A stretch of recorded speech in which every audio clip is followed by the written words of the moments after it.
So I've talked before about the dissertation out of the University of Chicago by Steve Jacobs, where he interviewed biologists around the world about when life begins. Jacobs found that the overwhelming majority of biologists he spoke to said that life begins at fertilization, and by that I mean that the first stage of the human organism's life cycle is the zygote. This does not mean that any of them necessarily thought that abortion is immoral or that at fertilization you have a valuable human person. Jacobs was trying to establish in terms of biological facts when the human organism's life cycle begins. Countless pro-lifers have pointed to his work to show that it's not just pro-life people who recognize that fertilization is an important biological landmark. And in turn, a lot of pro-choice people have pushed back against Jacobs' work, although so far every critique I've seen appears to be by someone who hasn't read Jacobs' work. For example, one of the most common critiques of Jacobs' work that I see is that he had a low sampling error. Jacobs had sent his survey to over 65,000 biologists around the world, and 5,500 of them responded, or about 8%.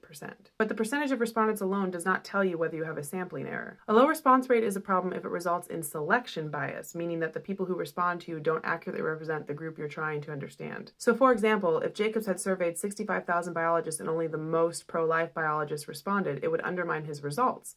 His results would of course show a pro-life answer because only pro-lifers responded, and that doesn't tell you what the average biologist around the world thinks. But in reality, if Jacobs' responses had suffered from selection bias, it was in the exact opposite direction. 85% of the biologists who responded to him consider themselves pro-choice. And while it is true that the more pro-life the biologists, the more likely they were to say that life begins at fertilization, even the most pro-choice biologists still overwhelmingly agree with that statement. Specifically, Jacobs asked biologists to state whether the following was true or false. In developmental biology, fertilization marks the beginning of a human's life, since that process produces an organism with a human genome that has begun to develop in the first stage of the human life cycle. Of the biologists who consider themselves pro-choice, 80% agreed with that statement.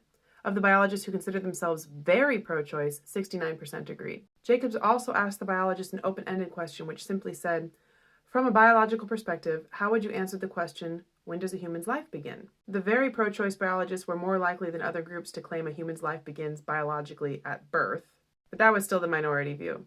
The vast majority of biologists, regardless of how they think of the abortion debate, acknowledge that in terms of biology, a human's life begins at fertilization. Some people then pivot from claiming that he has a selection bias issue to claiming that he doesn't have enough respondents for statistical significance. According to SurveyMonkey, if you're trying to examine a population of 100,000 people, you need at least 1,100 responses to get significance. Jacobs was trying to examine a population of 65,000 people and he got 5,500 responses, well more than enough. It's a very interesting dissertation. You should go read the whole thing.